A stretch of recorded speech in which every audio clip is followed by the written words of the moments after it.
और मैं आपको एक और इंपॉर्टेंट बात भी बता दूं, काफी सारी बातें हैं जो मैं वीडियोस में नहीं कर पाता। बहुत अगर बारीक बातें जाननी है और बहुत ज्यादा बेसिक रियलिटी जाननी है, हार्डकोर जिसे कहते हैं रॉ रियलिटी, तो उसके लिए आप अपॉइंटमेंट ले लिया करें। तो 10-15 हजार डॉलर तो आपका ऐसे निकल जाएगा। और ये टूरिस्ट वीजा और बिजनेस वीजा आप दुनिया में कहीं भी बैठ के अप्लाई करवा सकते हैं। ये 2 माह का वीजा 2 बार एक्सटेंड होता है, तो 6 माह आप ज्यादा से ज्यादा 4-5 डायरेक्टर भी रख सकते हैं कंपनी में। जो कंपनी फॉर्मेशन की कॉस्ट है वो इन्वेस्टर और वर्कर में, शादी बेशक कर लें लेकिन वीजा शादी वाला मत लें। आपका वर्कर और एम्प्लॉय दोनों डिफरेंट है। आपने अकाउंटेंट रखना है कंपनी के लिए, यहाँ पे आपको रहने के लिए वीजा नहीं चाहिए। यहाँ पे आपका जाती घर होता है। 2-3 हजार डॉलर तो आपका ट्रैवलिंग पे लग जाता है मेरे भाई। तो इसीलिए वो कहते हैं कि हमारे बंदे रखें, उनको सैलरीज दें, और लीगली छोटा मोटा काम आप कर ही नहीं सकते वहां पे। परमिट कैंसिल कर दिए गए हैं, बल्कि उनको जेल की है। वहां पे समझे कि वो हमारे इंडोनेशियन मुसलमान भाई हमको पैसे दे दें। कुछ लोग ये समझते हैं कि इंडोनेशिया तो बहुत सस्ती जगह है, तो अगर वो 20-25 हजार डॉलर इन्वेस्ट करना चाह रहे हैं तो उनके लिए मसला नहीं, क्योंकि पहले तो आप 6 महीने साल लगा के इंडोनेशियन सीख लें। अगर आप वहां जाना चाह रहे हैं तो बिजनेस जो होता है वो वाइफ के नाम पे होता है। जहां पे 100 रुपए किराया लगना है वहां पे वो 500 लगा देता है। तो मुझे नहीं पता आप 3-4 लाख में कैसे कोई काम कर लेंगे। मैं वहां पे 20-25 हजार डॉलर में काम कर सकता हूँ, 15 हजार डॉलर में काम कर सकता हूँ। और मैं आपको क्लियर कर दूं कि आप वहां पे मजदूरी नहीं कर सकते। पाकिस्तान से सस्ती कोई जगह नहीं है दुनिया में।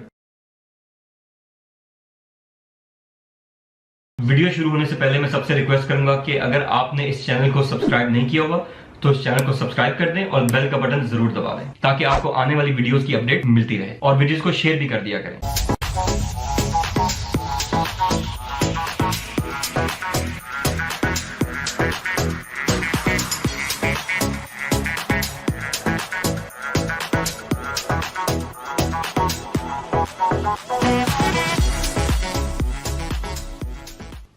अस्सलाम वालेकुम friends and welcome to Karim travel advisors. उम्मीद है सब ठीक होंगे। अच्छा, मैं शुरू में बताता चलूं, इंडोनेशिया का टूरिस्ट वीजा या बिजनेस वीजा या इन्वेस्टर वीजा, इसका प्रोसेस हम भी कर रहे हैं, तो आप हमारे से भी ये सर्विसेज ले सकते हैं। और ये टूरिस्ट वीजा और बिजनेस वीजा आप दुनिया में कहीं भी बैठ के अप्लाई करवा सकते हैं। आसान लफ्जों में घर बैठे आप इसका वीजा ले सकते हैं।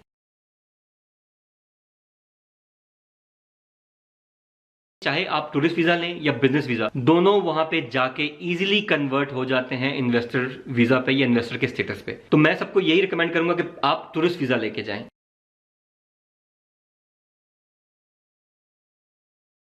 चाहे टूरिस्ट वीजा है या बिजनेस वीजा है, दोनों में आपको 2 माह का स्टे मिलता है। जो बिजनेसमैन है उसके लिए इनफ टाइम है कि वो देख सके कि यार यहाँ पे बिजनेस है कि नहीं है।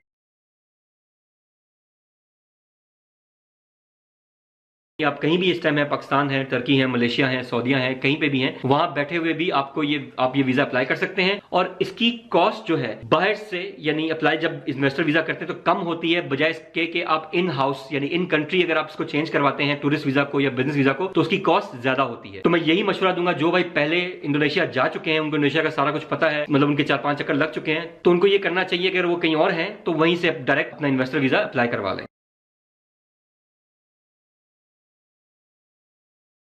लेकिन जो भाई अभी तक इंडोनेशिया गए नहीं है, उनको तो मेरा मशवरा ये है कि पहले एक बार खुद चले जाएं इंडोनेशिया 2 माह के वीजा पे, और वहां पे जाके इसको देख लें। और आपको फिर भी लगता है कि टाइम और चाहिए आपको, तो ये 2 माह का वीजा 2 बार एक्सटेंड होता है, तो 6 माह आप इंडोनेशिया में रुक सकते हैं। और 6 माह में अगर आपको नहीं समझ आई या कुछ नहीं पता चला तो फिर तो अल्लाह ही हाफिज है मेरे भाई।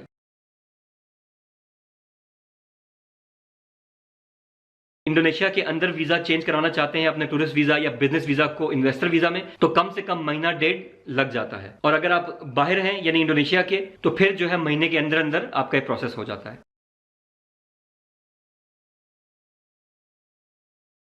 इन्वेस्टर वीजा जो है, इस पे कम से कम 2 डायरेक्टर होते हैं। एक डायरेक्टर पे आपकी कंपनी नहीं ओपन होती। इसमें दूसरा जो डायरेक्टर है वो कोई भी हो सकता है, आपका दोस्त हो, आपका भाई हो, आपका बेटा हो, अगर 18 साल से ऊपर है। आप ज्यादा से ज्यादा 4-5 डायरेक्टर भी रख सकते हैं कंपनी में।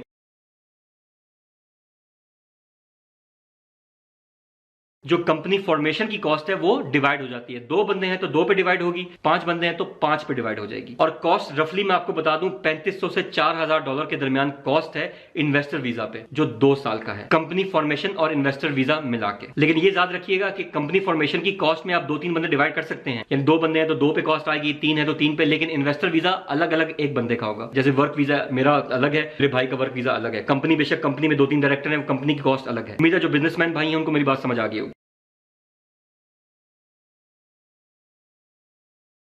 इन्वेस्टर वीजा पे आप खुद काम नहीं कर सकते। जी बिल्कुल आपने सही सुना, ये इन्वेस्टर वीजा है, वर्क वीजा नहीं है। इन्वेस्टर और वर्कर में बहुत फर्क होता है। आप इन्वेस्टर जा रहे हैं, एज अ वर्कर नहीं जा रहे। आपने एक अच्छे से ऑफिस में एक काउंटर के पीछे अच्छे सा इसको बना के अपने पीछे बैठ जाना है और आगे आपने इंप्लॉइज रखने हैं इंडोनेशियन, जो आपके लिए काम करेंगे। यानी आप ये नहीं कह सकते कि मैं छोटी सी दुकान डाल के खुद ही बैठ जाऊं, मैं खुद ही इन्वेस्टर हूं और खुद ही इंप्लॉय भी हूं और खुद ही वर्कर भी हूं। ऐसा नहीं हो सकता। आप सिर्फ इन्वेस्टर हैं, आपका वर्कर और इंप्लॉय दोनों डिफरेंट हैं।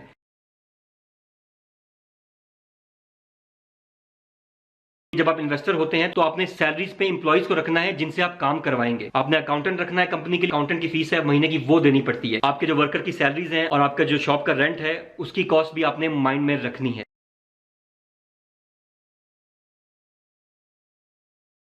आसियन कंट्रीज में मलेशिया है, थाईलैंड है, वियतनाम है, इंडोनेशिया है, सिंगापुर है, कंबोडिया है। इन कंट्रीज में ये लॉ है कि बेसिकली आपको या तो उनका लोकल बंदा रखना पड़ता है एज अ पार्टनर, अगर पार्टनर नहीं रख रहे तो उनके लोकल बंदे हायर करने पड़ते हैं जो आपके लिए काम करें। और इंडोनेशिया में वैसे भी लैंग्वेज बैरियर है, तो आप खुद तो डायरेक्ट कोई काम कर नहीं पाएंगे कि यार मैं खुद पब्लिक डीलिंग कर लूं। तो इसीलिए वो कहते हैं कि हमारे बंदे रखें, उनको सैलरीज दें ताकि उनको भी फायदा हो और आपको भी फायदा हो।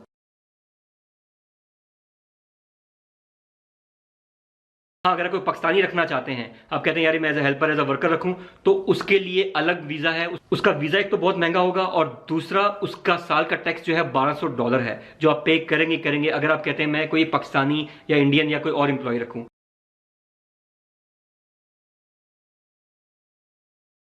पहले ये चक्कर चल रहा था कि जी ऑनलाइन ऑफिस चल रहे थे, लेकिन अब बहुत सख्ती है मेरे भाई। मैं किसी को रिकमेंड नहीं करता कि इन्वेस्टर वीजा ले ले और ऑफिस ना बनाए। कुछ भाई को पकड़ा गया है और उनके परमिट कैंसिल कर दिए गए हैं, बल्कि उनको जेल की है, फाइन किया है और फिर उनको डिपोर्ट कर दिया गया है। तो अगर आप मेरे भाई इन्वेस्टर वीजा ले रहे हैं तो मैं आपको ये रिकमेंड करूंगा कि आप प्रॉपर फिजिकल बिजनेस करें और ऑफिस रखें या शॉप रखें, जो भी काम करना चाह रहे हैं फिजिकली करें, हवा में या वर्चुअली काम ना करें, क्योंकि सख्ती बहुत ज्यादा है। तो ये ना कि आपके पैसे जाया हो जाए और आपको प्रॉब्लम में आ जाए।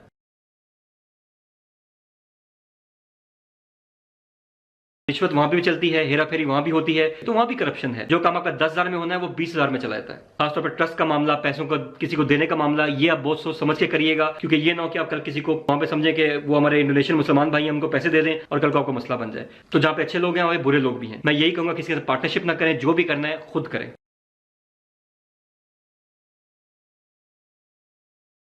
अगर हम इन्वेस्टमेंट की बात करें तो मैंने एक वीडियो बनाई थी जो लैपटॉप वाले भाई की शॉप पे जाके, तो उन्होंने भी ये बात कही थी और मैंने खुद भी अल्हम्दुलिल्लाह ऑब्जर्व किया कि अगर आप बिजनेस करना चाह रहे हैं इंडोनेशिया में, कम से कम अगर आपकी जेब में 50 से 60 हजार डॉलर नहीं है तो मेरे भाई आप बिजनेस का मत सोचिएगा इंडोनेशिया में जाके करने का।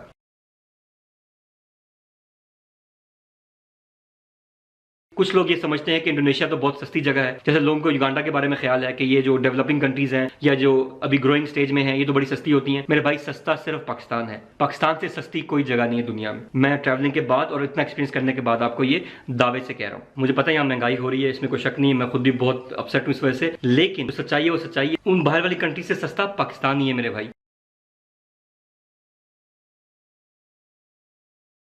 उसकी वजह आपको बता देता हूँ। यहाँ पे आपको रहने के लिए वीजा नहीं चाहिए, यहाँ पे आपका जाती घर होता है, फिर हम यहाँ पे लोकल खाना खा लेते हैं, तो इसलिए हमें यहाँ पे रहते हुए ये चीजें महसूस नहीं होती। लेकिन जब हम बाहर जाते हैं, चाहे वो इंडोनेशिया है, युगांडा है, दुबई है, मलेशिया है, वहां पे जाके पहली बात ये आपको रहने के लिए सबसे पहले तो आपको वीजा चाहिए। वीजा की कॉस्ट होती है, उसके बाद आप घर का किराया होता है, खाना पीना जो है वो जारी बात है पाकिस्तान तो है नहीं, वहां पे रोटी तो मिलती नहीं है, तो आटा है वो आपने खरीदना है, दालें हैं और बहुत सारी चीजें हैं जो आपकी वहां पे इंपोर्ट होकर वहां जारी होती है। तो आपकी कॉस्ट मेरे भाई कम कैसे होगी।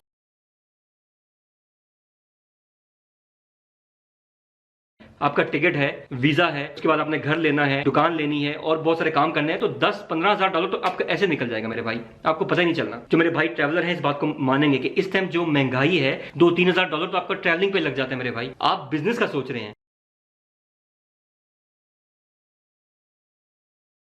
ऐसे भी लोग हैं जो मुझे क्वेरी करते हैं, करीम भाई हम ये काम कर लें छोटा मोटा 1-2 लाख में, तो मेरे भाई ये आपकी बहुत बड़ी गलत फहमी है। 1-2 लाख में कोई काम नहीं होता और लीगली छोटा मोटा काम आप कर ही नहीं सकते वहां पे। पता नहीं लोग ये सोचते हैं इंडोनेशिया शायद गरीब मुल्क है, वहां के तो उनके रुपए की वैल्यू नहीं है, 2-4 लाख से हम अपना कारोबार कर लेंगे। 3 लाख की तो रिटर्न टिकट है मेरे भाई, तो मुझे नहीं पता आप 3-4 लाख में कैसे कोई काम कर लेंगे।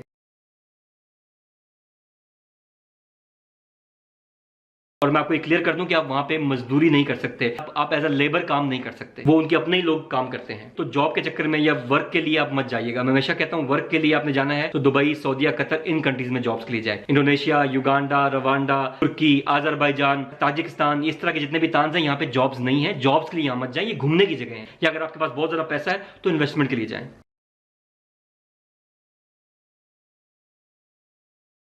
इंग्लिश वो लोग बोलते नहीं, इंग्लिश समझते नहीं है, तो ऐसी कंट्रीज में जहां पे इंग्लिश नहीं बोली जाती वहां पे बहुत ज्यादा प्रॉब्लम होती है कम्युनिकेशन की। तो पहले तो आप 6 महीने साल लगा के इंडोनेशियन सीख लें अगर आप वहां जाना चाह रहे हैं, उसके बाद जाएं ताकि आपके पैसे थोड़े कम लगें।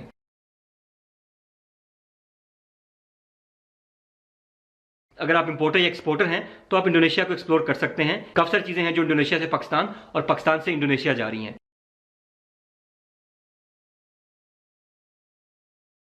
आपको ये भी बता दूं कि जब आप शादी करते हैं वहां पे और बिजनेस करते हैं तो बिजनेस जो होता है वो वाइफ के नाम पे होता है, और अगर आपको प्रॉपर्टी लेते हैं वो भी वाइफ के नाम पे होती है।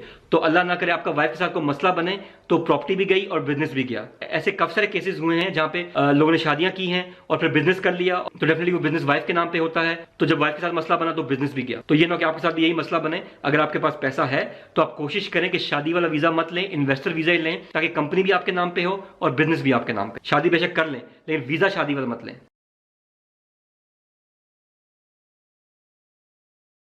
हाँ, वो भाई जो इंडोनेशिया 2-3 बार जा चुके हैं, उनके रास्तों का पता है, उनको हर चीज का पता है, तो अगर वो 20-25 हजार डॉलर इन्वेस्ट करना चाह रहे हैं तो उनके लिए मसला नहीं, क्योंकि उनको ऑलरेडी सारी चीजों का पता है। मिसाल दे दूं आपको, जो बंदा पहली बार लाहौर या कराची जाता है ना मेरे भाई गांव से, तो उसके भी अच्छे खासे पैसे लग जाते हैं। उसको रास्तों का नहीं पता होता। जहां पे 100 रुपया किराया लगना है वहां पे वो 500 लगा देता है, और जहां पे 50 रुपए खाना मिलता है वो वहां पे जाके 100 रुपया लगा देता है। तो उम्मीद आपको समझ आ गई। जब आप पहली बार किसी मुल्क में जाते हैं तो आपके पैसे ऑटोमेटिकली ज्यादा खर्च होते हैं, जब तक कि या तो वहां पे कोई बंदा आपका मौजूद ना हो जो आपकी हेल्प आउट करे, या फिर आप वहां पे 2-3 बार पहले जा ना चुके हो, तो ही आप अपने पैसे बचा सकते हैं। वरना या तो पैसा ज्यादा लगता है या टाइम अगर आप वहां पे लगा चुके हैं ऑलरेडी तो इस बार आपका पैसा कम लगेगा। मिसाल के तौर पे मैं युगांडा 5 बार जा चुका हूं। अब मैं अगर युगांडा जाता हूं तो जिन लोग भाइयों ने वहां पे 50-60 हजार डॉलर खर्च करना है, मैं वहां पे 20-25 हजार डॉलर में काम कर सकता हूं, 15 हजार डॉलर में काम कर सकता हूं, क्योंकि मुझे काफी सारी चीजों का पता चल चुका है। तो नए बंदे के लिए दुनिया में कोई भी जगह जो है वो महंगी है। अगर आपको फिर भी मेरी बात मेरे भाई समझ नहीं आ रही तो व्हाट्सएप कर लीजिएगा। दैट्स इट, मिलते हैं नेक्स्ट वीडियो में। तब तक दुआओं की दरखास्त। करीम ट्रैवल एडवाइजर का आपको सलाम।